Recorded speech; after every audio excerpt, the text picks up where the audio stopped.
Hey everyone, let's compare the Arduino UNO and the ESP32. First, starting by processor, the Arduino UNO runs on an 8-bit microcontroller at 16 MHz and has 2 KB of RAM but no built-in wireless. On the other hand, the ESP32 uses a 32-bit dual-core processor at up to 240 MHz and comes with 520 KB of RAM plus Wi-Fi and Bluetooth built in. The UNO gives you 14 digital pins and 6 analog inputs for simple sensor projects, and it's very stable.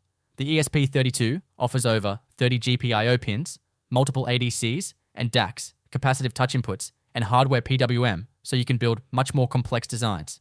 In terms of power, the UNO only has a basic sleep mode, while the ESP32 supports several deep sleep modes for much better battery life. You can program both boards in the Arduino IDE, but the ESP32 also works with Platformio, MicroPython, or the native ESP-IDF. If you want to learn the basics or build simple projects, the UNO is perfect. And if you need more speed, wireless features, or advanced peripherals, then the ESP32 is the way to go.